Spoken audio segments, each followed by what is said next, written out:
बिस्मिल्लाहिर्रहमानिर्रहीम। Physics chapter 1 the scope of physics.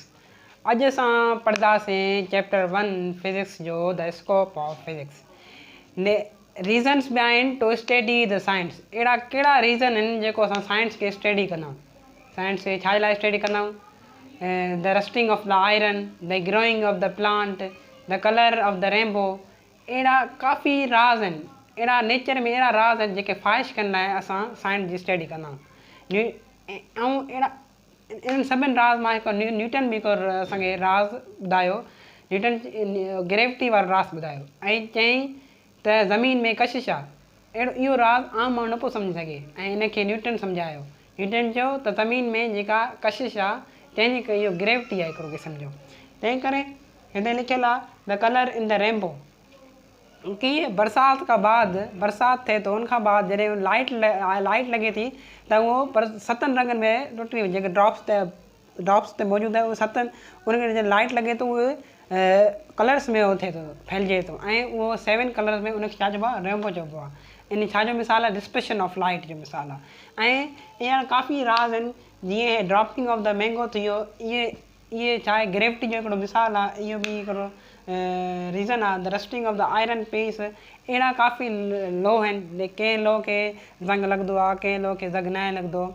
ऐं the growing of the plant आहे, motion of the body आहे। अहिड़ा काफ़ी मिसाल आहिनि। मिसाल असांजो मिसाल खणूं, असांखे चूब न आहे, पखियुनि खे छो चूब आहे? छाकाणि त उनखे हवा खे चीरणो आहे, उनखे हवा खे चङो आहे। स्नेक आहे, नांग आहे, शार्क मच्छी आहे, फिश थी आहे। ऐं अहिड़े इन्हनि जा बॉडी ईअं छो आहिनि? इनखे चइबो आहे स्ट्रीम लाइन। फिश जो जेको फिश आहे, स्नेक थी वियो, शार्क थी वियो, बॉडी जेको स्ट्रक्चर आहे इहो स्ट्रीम लाइन स्ट्रक्चर आहे। ऐं इहे तिरकणा हूंदा आहिनि जंहिंखे असां पकड़े न सघूं। तंहिं करे असांखे जेको आहे साइंस 2 कैटेगरियुनि में विरायो वञे थो। कहिड़नि में? हिकु त फिज़िकल साइंस आहे, ॿियो छा आहे? Biological science. फिज़िकल साइंस में असां स्टडी कंदा आहियूं नॉन लिविंग थिंग जी स्टडी कंदा आहियूं। मिसाल कहिड़ा नॉन लिविंग थिंग्स? चेयर थी वियो, टेबल थी वियो। एवरी नॉन लिविंग थिंग्स जी स्टडी असां छा में कंदा आहियूं?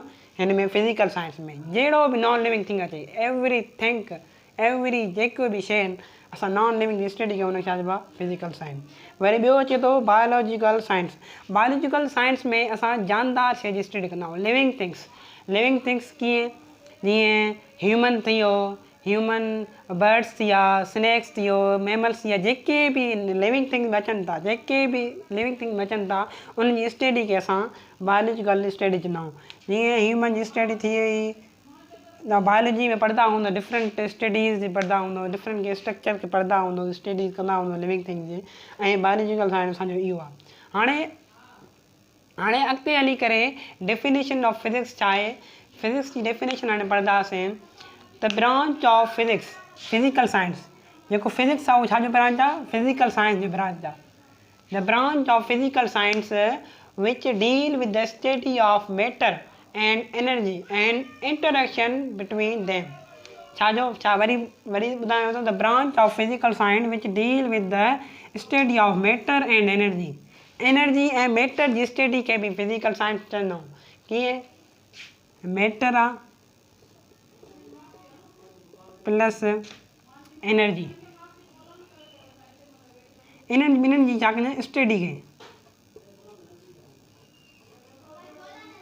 मैटर ऐं एनर्जी की स्टडी कयूं, इनखे छा चवंदा आहियूं?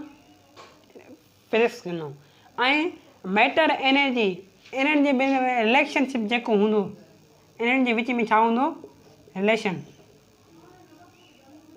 इन जे विच में जेको रिलेशन हूंदो, इन जी रिलेशन बिटवीन देम, उन जी स्टडी खे बि असां छा चवंदा आहियूं? फिज़िक्स चवंदा आहियूं। ऐं फिज़िक्स ब्रांच छा जो आहे? फिज़िकल साइंस ब्रांच, जेको मां तव्हांखे ॿुधायां the study of non living thing, physical science जो ब्रांच आहे। ठीकु आहे। ऐं इहो जेको फिज़िक्स आहे उहो totally based on experimental observation. मिसाली ॻाल्हि आहे, बरसाति थिए थो त इहो रेनबो छो ठहे थो? मां कीअं सम्झां, ॿिया माण्हू कीअं सम्झनि? इनखे एक्सपेरिमेंट जे ज़रिए सम्झायो वञे थो। इहो जेको आहे साइंस जेको आहे एक्सेप्शनल साइंस न आहे। जीअं केमिस्ट्री में पढ़ंदा हो, हे वाटर खणो, हे खणो, अहिड़ो कुझु बि न आहे, हे totally based on experimental science. Experiment करे ॾेखारियो आहे। तव्हां चओ था त ग्रेविटी आहे, ग्रेविटी कीअं आहे इहो ॿुधायो असांखे, ग्रेविटी काॾां आयो इन जो फार्मूलो ॿुधायो, ठीकु आहे। एक्सपेरिमेंटल कंदा आहियूं असां, रेम्बो छो आहे इन जो एक्सपेरिमेंट, रस्टिंग ऑफ आयरन छो आहे एक्सपेरिमेंट कंदा आहियूं, ग्रोइंग ऑफ प्लांट कीअं ग्रोथ करे थो इन जो एक्सपेरिमेंट करे ॾेखारियो। माना फिज़िक्स छाजे बेस्ड आहे ऑन एक्सपेरिमेंटल साइंस। ऐं क्वांटिटेटिव मेजरमेंट, तव्हांखे ॿुधायो क्वांटिटेटिव मेजरमेंट छा आहे।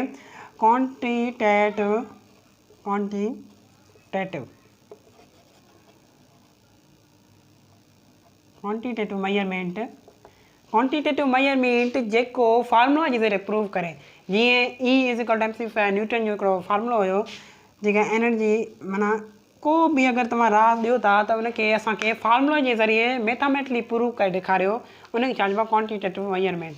माना मैथामेटिकली प्रूव करे ॾेखारियो आहे असांखे,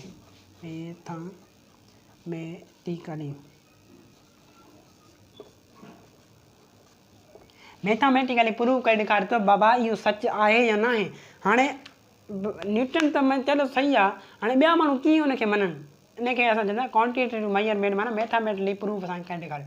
तंहिं करे चवंदा वरी ॿुधायां तव्हांखे, the physics is based on experimental observation and quantitative measurement. Experiment माना अगरि तव्हां को बि शइ कयो था त उनजो एक्सपेरिमेंट करे ॾेखारियो, माण्हू खे करे ॾेखारियो त आहे ईअं आहे। ऐं क्वांटिटेटिव मेजरमेंट माना उनजो फार्मूलो उहो मैथामेटिकली प्रूफ हुजे। ऐं जेको फिजिक्स आहे उहो एक्सेप्शनल न आहे, this is not exceptional science, this is not exceptional.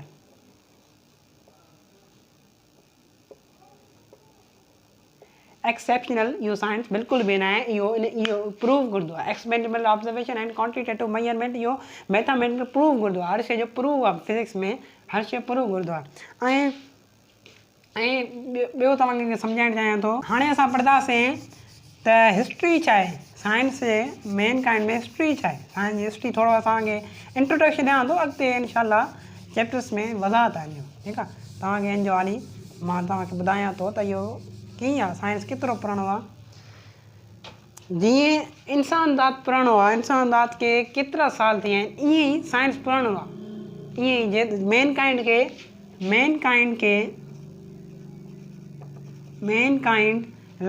Kind science very old, science बि ओल्ड आहे। जीअं मेन काइंड ओल्ड आहे, साइंस बि ऊअं ई आहे। जॾहिं इंसान ज़ात हिते आयो त साइंस बि शुरू थी।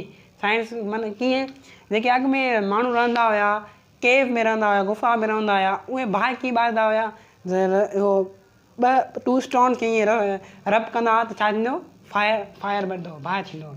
ईअं ऐं ॿिया इजिप्टियन फ्लूइड लेवल खे मेजर कंदा, चाइनीज़ पेपर ठातो, ऐं मुख़्तलिफ़ अहिड़ा काफ़ी आहिनि इजिप्टियन छा कयो, फ्लूइड लेवल खे मेजर कनि, ठीकु आहे। ऐं केव जेके मेन हुया उन्हनि फायर बर्न कयो बाय रस्टिंग 2 स्टोन्स।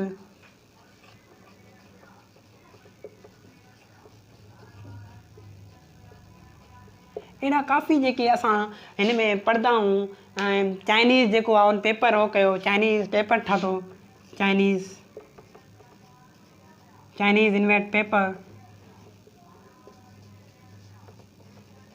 चाइनीज़ वारनि छा ठातो, पेपर ठातो। ऐं अहिड़ा काफ़ी पुराणा आहिनि, जेके पुराणा माण्हू हुया उहे बि साइंटिस्ट हुया, पर उन्हनि खे ख़बर न हुई त असां अॻे ज़माने सां पढ़िया वेंदा, पर जेके उन्हनि कारनामा कया उहे अॼु बि हलनि था। पर अॼु बि इनोवेशन वधी विया आहिनि।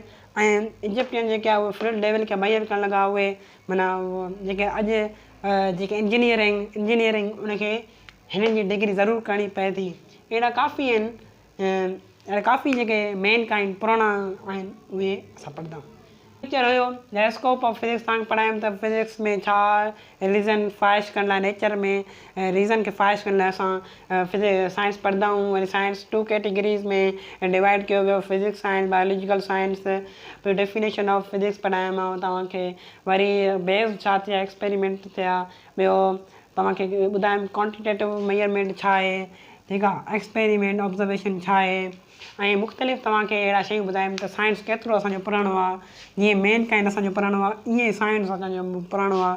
तव्हांखे काफ़ी अहिड़ा शयूं पढ़ायमि जंहिंसां तव्हां कुझु सभु कुझु सिखी सघो। इंशाल्लाह तव्हांखे अॻिते पढ़ाईंदो रहंदो। अगरि तव्हांखे मुंहिंजो लेक्चर सम्झ नथो अचे, को सवाल आहे त कमेंट बॉक्स में असांखे ज़रूरु ॿुधाइजो। ठीकु आहे, थैंक यू।